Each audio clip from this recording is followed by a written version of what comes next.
కొంతకాలం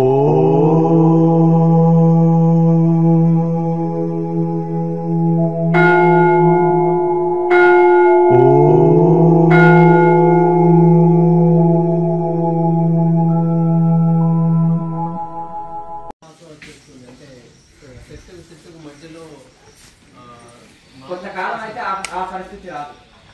normal breathing తీసుకోవాల్సిన అవసరం ఉండదు.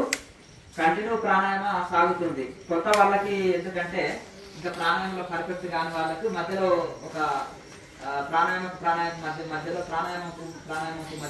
మధ్యలో నార్మల్ బ్రీతింగ్ తీసుకోవాల్సిన అవసరం వస్తుంది. బాగా ప్రాక్టీస్ చేసినప్పుడు మధ్యలో నార్మల్ బ్రీతింగ్ చేయవలసిన అవసరం ఏమి ఉండదు.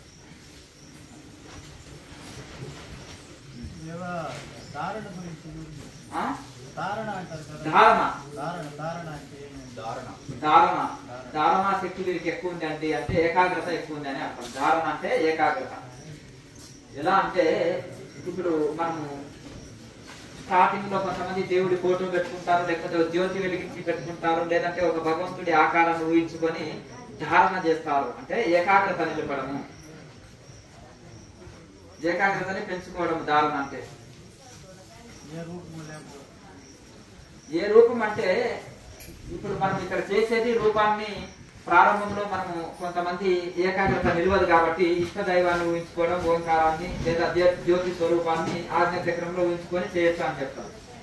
ఇక లేకుండా మనం నిరాకారంలో మనసు నిలవగలిగితే నిశ్చలంగా ఉండదు. ఏ రూపం అవసరం లేదు. దైవ భావన, ఆత్మ భావనతో ఉంటే సరిపోతుంది ధ్యానంలో. ఇంకేమీ చేయనక్కర్లేదు. దాని వాళ్ళకి జపం అక్కర్లేదు, దైవ రూపం అక్కర్లేదు. ఎల్లవేళ మనసుని దైవ భావంతో నింపగలిగిన వాళ్ళకి ఈ జపము దైవ రూపం అక్కర్లేదు. అదే భావన ఎల్లవేళ అన్ని పనులు చేస్తున్నా, అన్ని సమయాల్లో, అన్ని వేళల్లో అదే దైవ భావనతో అన్ని పనులు ప్రశాంతంగా చేయగలిగితే చాలా ఉత్తమ స్థితి. అది ప్రశాంతంగా అన్ని పనులు చక్కగా అయిపోతాయి. దాన్ని పెంచుకోవాలి. ఆ భావనని మెల్లగా అభ్యాసం చేస్తున్నారు. అభ్యాసం పూర్తి చేశారు. అలా ప్రాక్టీస్ చేయగా అది నిత్య జీవితంలో అన్ని సమయాల్లో, అన్ని వేళల్లో కూడా అది అభ్యాసం కిందికి మారిపోతుంది. కొత్తలో కొద్దిసేపే మనసు దైవ భావనలో ఉండి మిగతాప్పుడు ఉండదు. అలా బాగా రోజు ప్రాక్టీస్ చేయక, అభ్యాసం చేయగా ఎల్ల వేళల ధ్యానంలో ఉన్నా, ధ్యానం నుంచి బయటకు వచ్చినా, అన్ని వ్యవహారాల్లో, అన్ని పనుల్లో కూడా దైవ భావనలో ప్రశాంతంగా అన్ని పనులు చేసే సామర్థ్యము, స్థితి కలుగుతుంది. అది బాగా అభ్యాసం చేయాలి. బలవంగా వత్తి పట్టి చేయదు. సహజ స్థితిలో చేస్తున్నారు. ఎన్ని రోజుల నుంచి చేస్తున్నారు? గ్యాస్ పడుతున్నది, కళ్ళ పిల్ల సముద్రం పరిగెడు.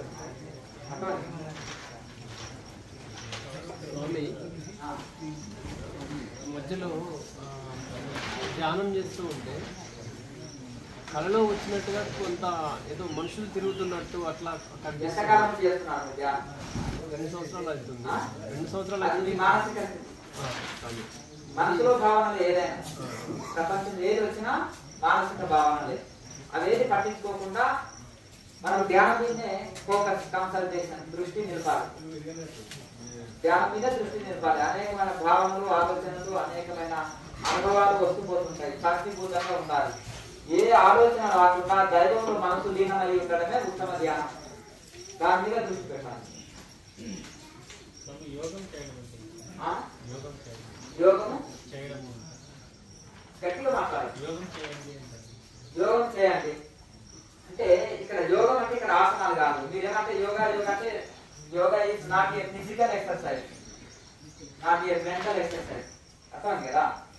యోగం అంటే ఏమి ఆసనాలు కాదు, విన్యాసాలు కాదు. యోగము అంటే కలయిక, జీవాత్మని పరమాత్మలో కలపడమే యోగం. భగవద్గీతలో సమత్వం యోగం ఉచ్యతే అన్నాడు. యోగం అనే పదానికి ఏం చెప్పాడంటే సమదృష్టి కలిగి ఉండడమే యోగం అన్నాడు. ఆ సమదృష్టి కలగాలంటే ఏం చేయాలి? ధ్యాన సాధన చేయాలి. ధ్యాన సాధనలో పరిపక్వత స్థితి వచ్చినప్పుడే ఆ ధ్యాన స్థితి మనము లో ఉండగలుగుతాం. మరి ఆ యొక్క పరిపక్వత స్థితి కోసమే మనం ధ్యానం చేయాలి. ఆ పరిపూర్ణ స్థితి కోసమే ధ్యానం చేయాలి.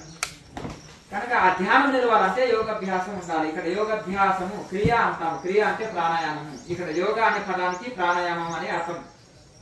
అట్లా కనుక ఇప్పుడు ఈ ప్రాణాయామతోటే మనోలయం జరుగుతుంది. మనసు దైవంలో లీనమవుతుంది. ఆసన సిద్ధి కలుగుతుంది, ఆసన సిద్ధి కలుగుతుంది, నాది మండల శుద్ధి జరుగుతుంది, చక్రాలు శుద్ధి అవుతాయి, మనసు భయం అవుతుంది. ఈ అన్నిటికీ ఒకటే, అన్ని సమస్యలకు ఒకటే పరిష్కారము, అదే ప్రాణాయామ అభ్యాసం, అదే క్రియ. నిష్క్రియ అంటే, ఇప్పుడు నిష్క్రియ అంటే శ్వాస లేని స్థితి, నిష్క్రియ స్థితి. ఇప్పుడు మనం ఏది చేసినా క్రియ లేదా పని అంటాం. క్రియ అంటే ఇక్కడ పని, కర్త కర్మ క్రియ, ఈ మూడు ఉంటేనే ఇది నడుస్తుంది. కనుక ఈ యొక్క క్రియ అనేది పని, ఏది చేసినా పని ఈ ప్రపంచంలో. శ్వాస తీసుకోవడం కూడా పని, క్రియ అంటారు. మరి నిష్క్రియ స్థితి అంటే పని లేని స్థితి, కర్మ లేని స్థితి. శ్వాస తీసుకొని వదలడం కూడా కర్మనే. కనుక అది మరి ఆ కర్మ లేని స్థితి ఏంటిదంటే శ్వాస లేని స్థితి. అర్థమైంది కదా? కనుక ఆ నిష్క్రియ స్థితి ఎప్పుడు క్రియ చేస్తేనే నిష్క్రియ స్థితి లభిస్తుంది, నిష్కర్మ కర్మ చేస్తేనే నైష్కర్మ స్థితి లభిస్తుంది. మాట్లాడకుండా చేయండి పని. కనుక క్రియ లేదే, క్రియ చేస్తేనే నిష్క్రియ స్థితి లభిస్తుంది. ప్రాణాయామ చేస్తేనే కేవల కుంభక స్థితి లభిస్తుంది. రేచక పూరక కుంభక సహిత ప్రాణాయామ చేసినప్పుడే కేవల కుంభక స్థితి లభిస్తుంది.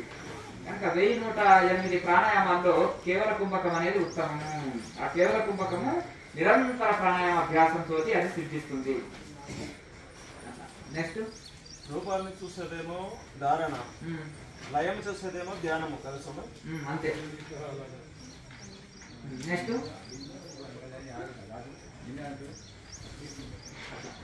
సరే, ఇంకా మనం ఇప్పుడు ఈ పూజలు హోమం ఇవన్నీ రెగ్యులర్ కార్యక్రమాలు జరుగుతాయి కనుక ఇక మీ ఒక 10 నిమిషాల్లో మీరంతా కాలకృత్యాలు తీసుకొని మళ్ళీ పూజల్లో పాల్గొనండి. మంచి ఓం ఓం.